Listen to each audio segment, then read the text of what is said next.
Hey guys, ArkhIce here, and today I want to go over the Japanese Fes Zeldris patch notes and everything, so that everyone you can see what's coming for global and everything. Because what should be happening is that next on Monday, Sunday night it should be announced that Zeldris is who's coming, right?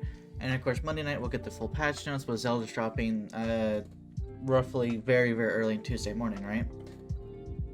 So let's go look at the interesting.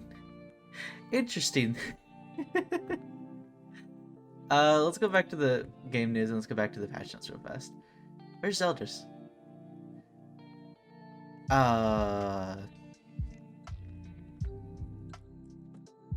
I forgot that database. She didn't make an actual page for it because she was busy that night. So we have the full patch notes here and everything, right? We'll have to go through her Twitter and everything. So here's the banner, right? We have, Fes Zeldris, we have Chandler, we have Assault Meliodas, we have Nanashi, Dana for Liz, that is Green Arthur, I'm pretty sure. Luduciel, we have the various, 10 Commandments. That is the coin shop versions, I'm pretty sure. I may be wrong. I don't remember which one's which. Hold on. Maybe we should check that. Maybe we should check which one's which.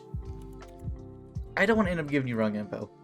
Okay, so it's not the coin shop ones, it's the banner ones, right? Not the coin shop ones.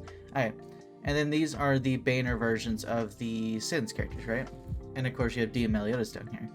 It's not a bad banner. I mean, some of these units down here are eh. And then there's a few commands, like a small amount that are eh, but a lot of them are really good. And of course you have Luduciel in here, you have Green Arthur who's good, Nashi is really good, and then you have these three who are really amazing, right? Okay. Then we have some special costumes here. Here's Zeldris costumes, Chandler's costumes, and then we have some special, like, Archangel school uniforms available and everything. And of course, the other school life costumes are going to rerun and everything, right? There's a new hell mode for boss battles, right? And this hell mode, it only triggers Belmos, right? And Belmos should be arriving as well. Belmos can only be done 3 times a day, and it takes up 3 of your demon slots, right? So 3 or 6 can be done a day for Belmos, and the other 3 can be done for the other demons. And Belmos can be only triggered on the Hell version of boss battles. And the Hell version boss battles can only trigger Belmos, cannot trigger Red, Crimson, or Gray, none of them. So once you get done with that, the 3, it will not allow you to get any more demons from the Hell version, even though it has increased rates, which sucks, for the fact that you can get other demons with it, but yeah, that's how it works.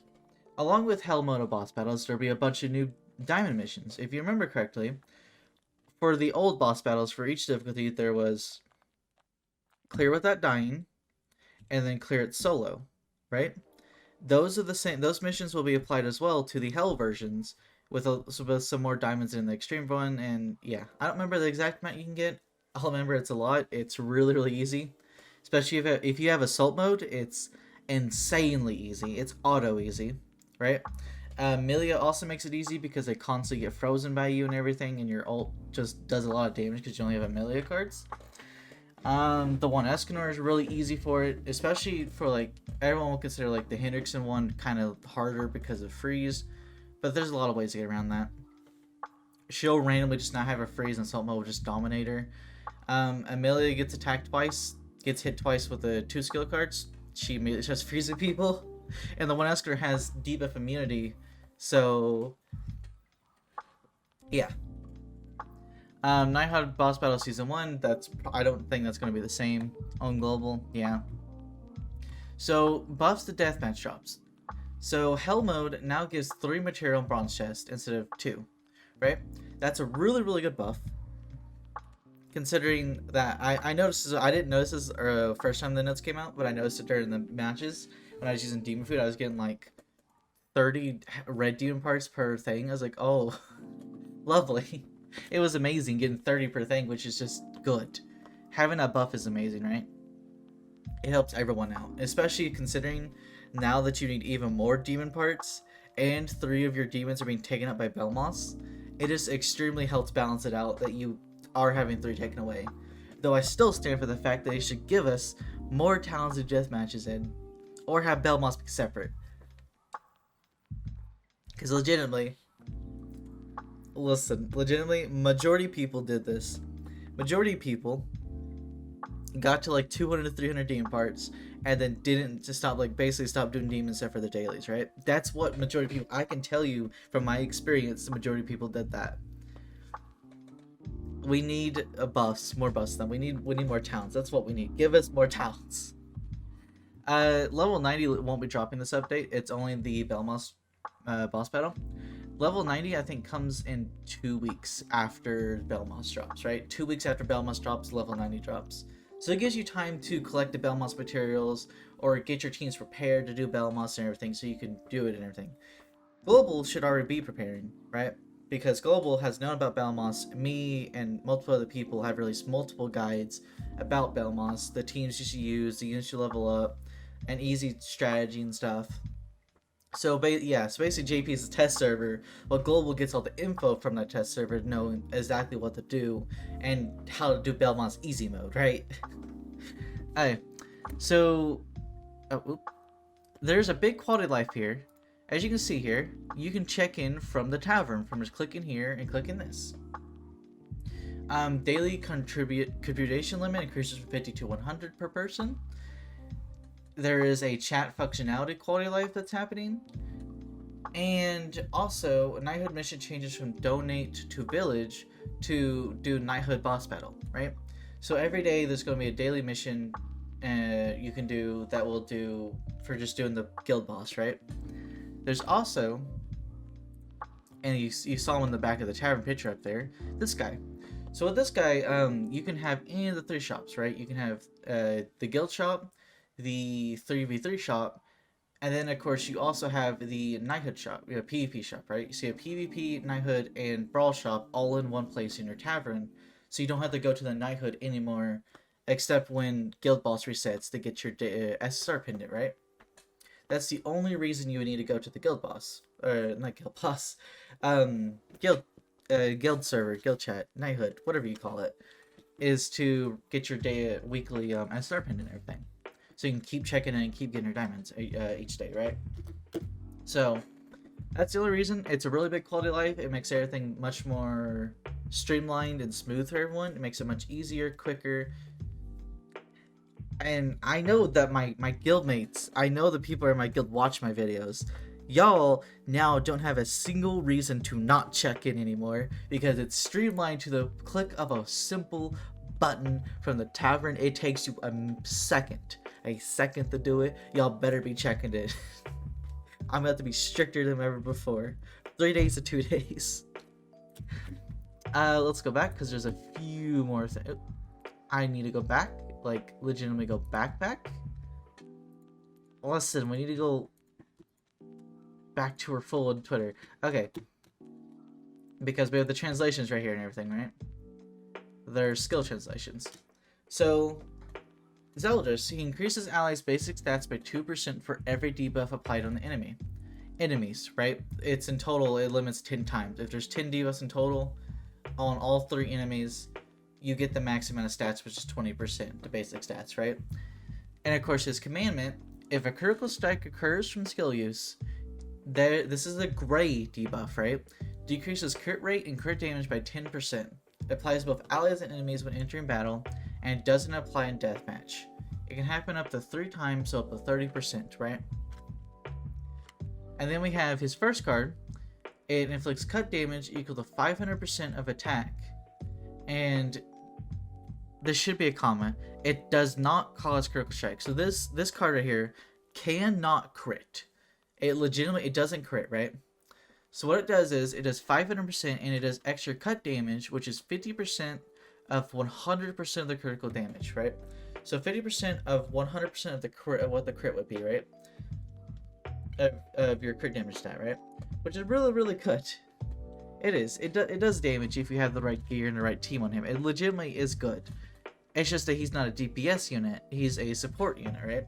Because of his passive, his commandment, and then his other attack card, which is legitimately one of the best. I would say best. I think it would be the best ult remover, right?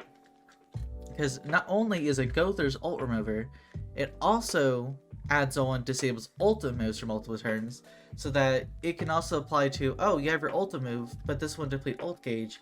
I'm gonna go ahead and disable that while depleting your ult gauge at the end of your turn. Really, really good. Amazing. And he has an ult that inflicts damage equal to 560% of attack on one enemy, and decreases HP related stats of all enemies by 5% for 2 turns. It goes up to 945%, and then it goes up to 15% for 3 turns for HP related stats.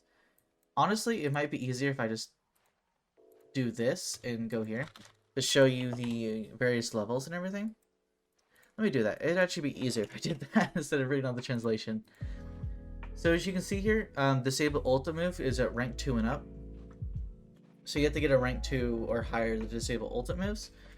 And then of course rank 1 is just 1 ultimate move gauge for 1 turn. And this is for 2 turns and everything, right? So go to Chandler.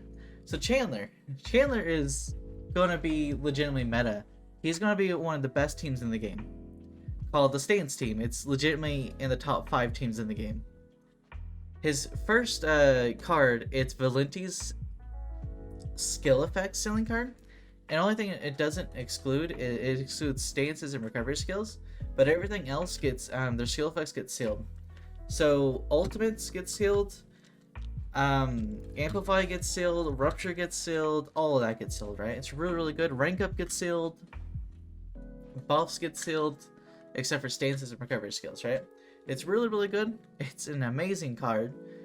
And his passive is that if a person uses a skill, all of their stats, every last one of them, get decreased by 7% for 1 turn. So basically, it activates before the skill applies for the skill gets activated, and it only lasts for that turn. So if it's on the enemy turn or they use a skill, they get the debuff before the skill goes off, and then when it switches back to your turn, all those debuffs go away, right? And then he has legitimately the best counter card in the game. It reflects so much damage, it's amazing. He did get a little small nerf on the rank 3. The rank 3 got 50% of the damage dealt back in half. So it used to do like 140k, then now it does like 70k in level 3. But level 1 is stronger than what it was before, and rank 2 is the same as it was before. So rank 1 and ungeared are typically see 20 to 30,000 reflection, which is really, really good for him. And then his ultimate is an AoE charge, which is insanely strong because you didn't charge into his defense. So it's Joel's ult, and Joel's ult legitimately does hit really hard. There's just one problem with Chandler, right? One big problem. He's not guaranteed on Zeldris' banner. He's not on any form of guarantee step, so you have to try to legitimately pull him by RNG alone from the banner. Or Chandler, since he's a banner unit, will be going to the demon tickets and eventually the part 3 banner as well, right? And of course he'll be on future banners and everything because he's a banner unit. So yeah, that is the oh wait, we get free tickets. I forgot to show this off. Here's the missions and everything. Here's the free tickets. We get 1 free multi, and of course the PvP rules. I don't know if they're going to be the same, but they could legitimately be the same as you see here. And then yeah, that's it. That's the patch notes. I don't know if they're going to be the same or not, but I imagine they're going to be relatively the same as you'll see in global. So yeah, thank you guys for watching. I will see you guys next video. Bye bye.